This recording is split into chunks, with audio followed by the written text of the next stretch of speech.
J'enchaîne sur un point également de théologie avec Rachid Benzine, islamologue.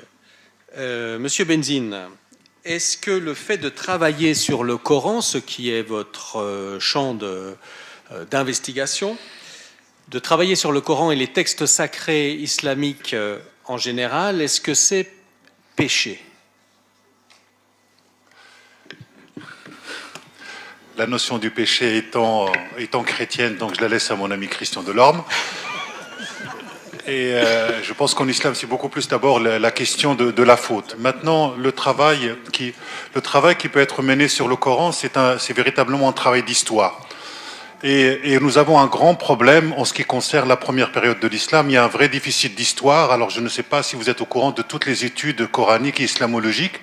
Et je pense qu'aujourd'hui, un théologien ou un imam ne peut pas ignorer complètement les travaux et les interrogations qui ont lieu à travers, je dirais, les sciences sociales, les sciences humaines en ce qui concerne le Coran.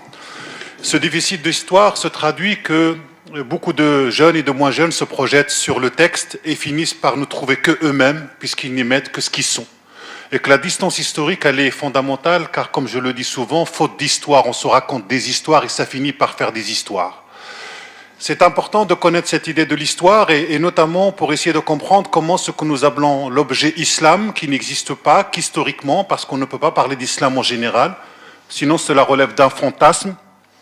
Quand on parle de l'islam, il faut toujours le situer historiquement, c'est-à-dire un temps, un lieu, un groupe humain, une société. Parler d'islam en général, ça n'a pas beaucoup de sens, simplement d'un point de vue idéologique. Parler de l'islam d'un point de vue de l'ontologie en disant que l'islam c'est la guerre ou l'islam c'est la paix, ça n'a pas de pertinence ni scientifique ni idéologique pour notre société. Cela veut dire quoi? Cela veut dire que si l'on s'intéresse à l'islam, il faut essayer de savoir comment cette histoire s'est inscrite dans l'histoire.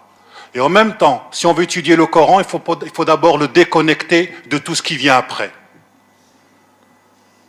Si on veut faire un vrai travail sérieux sur le Coran, cela nécessite de distinguer la première période du Coran de la sira, de la tradition prophétique et de l'exégèse, de la théologie et de la mystique. Et si nous n'arrivons pas à historiciser, à humaniser, à périodiser cette période-là, c'est normal que cela donne une espèce de confusion dans la tête d'un certain nombre de jeunes. Et tout le problème que nous avons en ce qui concerne d'un point de vue historique, l'histoire du Coran, c'est que d'un point de vue historique, il est impossible aujourd'hui de faire de l'histoire classique au sens de la factualité. Pourquoi? Parce qu'il y a une distance historique très importante entre ce qui a pu se passer et ce que va nous raconter la tradition qui reconstruit le passé. Donc il y a tout un travail historique à mener. Et donc, pourquoi? Parce que nous n'avons pas d'éléments archéologiques, nous n'avons pas d'éléments épigraphiques, nous n'avons pas d'éléments sur lesquels on peut s'appuyer solidement pour dire voici ce qui s'est passé historiquement à tel ou tel moment. Et ce travail-là est important, notamment pour le croyant, parce que ça lui permet d'introduire le doute sur ce qu'il est en train d'avancer.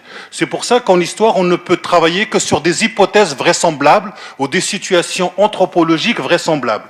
Tout à l'heure, Tarek Oubro parlait de l'historicité du discours coranique, mais il faut aussi parler aussi de l'historicité de la condition humaine dans laquelle nous vivons. C'est-à-dire cette double historicité, elle est fondamentale. Pourquoi? Parce que vous allez vous rendre compte que l'islam au 7e siècle, c'est encore une alliance. Entre? Parce que la société, entre les clans, les tribus, c'est la forme d'alliance, et que cette forme d'alliance, c'est le même type d'alliance qu'il y a entre les hommes et Dieu. Quand vous avez Allah waliyul ladhina amanu, c'est-à-dire Dieu est l'allié de ceux qui s'engagent, parce qu'il ne faudrait pas traduire le mot mu'min par le croyant. Sinon on théologise avant l'heure. De même que le kafir, il ne faut pas le traduire par mécréant, incroyant, c'est soit celui qui récuse les signes, les ayats, au sens de faire signe. La ayat, c'est celle qui est visible au loin, de telle sorte qu'on ne puisse pas se perdre. Parce que vous avez le kofr bil aya, donc récuser, dérober du regard. Et vous avez le kofr bil ni'ma, c'est-à-dire celui qui est ingrat, qui ne reconnaît pas ce que Dieu fait pour lui. Vous voyez, on a besoin de désislamiser notre imaginaire, on a besoin de désislamiser l'histoire pour inscrire l'islam dans le temps humain. Il y a une urgence d'humaniser cette expression de l'islam à travers l'histoire. Est-ce qu'on ne perd pas le sacré en allant chercher l'anthropologie à cette époque-là, en ne faisant que de l'anthropologie, est-ce qu'on ne perd pas de vue le sacré? La question du sacré, c'est une question qui se pose après. À partir de quel moment intervient, plutôt la question, à partir de quel moment les musulmans de l'époque ont-ils conscience de vivre quelque chose de sacré? J'ai l'impression que c'est bien après. C'est-à-dire que la manière dont la communauté... C'est-à-dire que c'est la même chose au sens... je ne vais pas rentrer dans la phénoménologie. Il y a un événement, mais cet événement n'est pas visible au départ. Il est visible après. C'est après qu'on se rend compte qu'il s'est passé quelque chose. Est-ce qu'on peut donner un laps de temps en décennies ou en siècles? Non, ce que je veux dire par là, c'est qu'une religion, c'est un organisme vivant. Et que tout n'est pas là dès le départ. C'est-à-dire que, par exemple, je vais vous dire la chose suivante.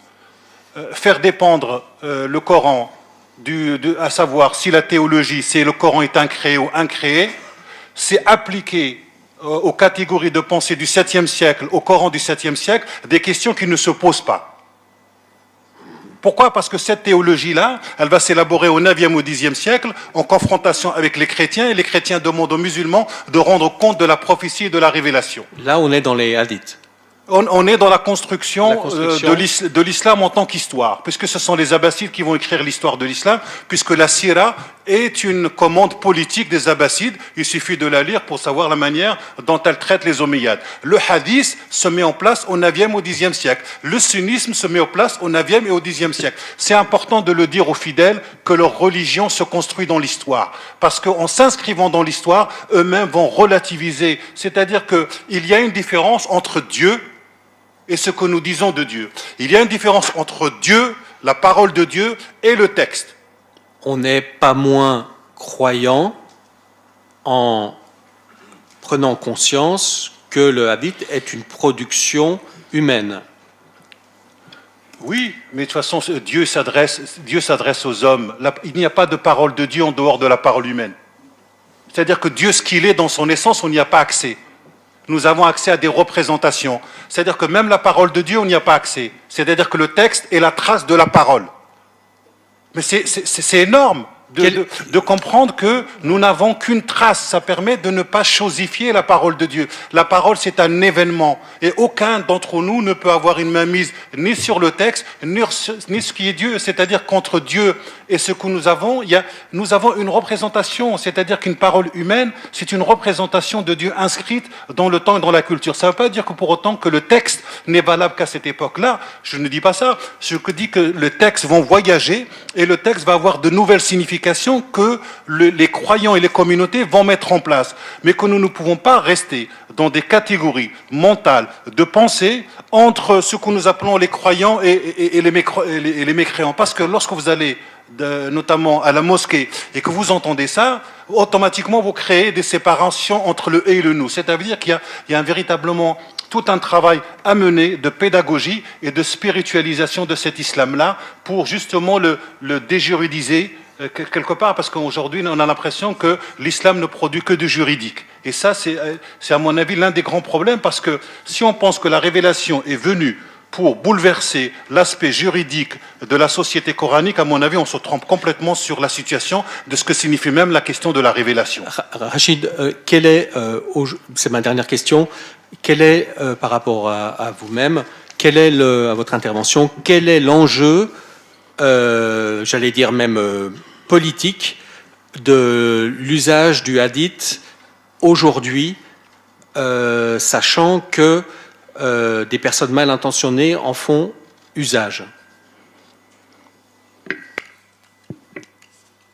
Ce sera ma dernière réponse, puisque c'est votre dernière question. Non, pas du tout. Non, mais c'est pour... C'est-à-dire que pour moi, ce n'est pas une question de Coran, ou de hadith, ou de la sira, ou du tafsir, l'exégèse. C'est qu'il faut inscrire chaque texte, quel qu'il soit, dans sa société.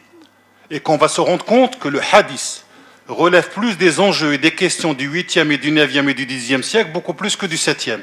Parce que vous allez avoir des écarts de signification. Beaucoup de choses qui sont impossibles anthropologiquement, sociologiquement, historiquement au 7e siècle vont devenir possibles. Par exemple, la question de l'apostasie est impossible dans le Coran parce que cela ne fonctionne pas comme ça. Elle va être, je dirais, possible au IXe siècle. Ça pose un problème. Et la question de la lapidation est impossible dans la société du XVIIe siècle. Le discours coranique en dit autre chose. Voilà qu'elle devient possible du hadith. Pourquoi ? Parce qu'on va se rendre compte que le hadith va naître dans une société d'hybridation interculturelle et interreligieuse, puisque la société des Abbassides va ouvrir ce qui n'était pas le cas des Omeyyades. Les phénomènes de conversion massive, c'est avec les Abbassides. Et les Abbassides vont ouvrir la porte à l'entrée massive de convertis, de juifs, de chrétiens et de zoroastriens. Et lorsque les convertis entrent dans une nouvelle religion, ils viennent avec leur passé, leurs mythes, leurs textes. Et il y a donc un phénomène de ce qu'on pourrait appeler une biblisation de l'islam au IXe siècle. Très bien. Merci Rachid.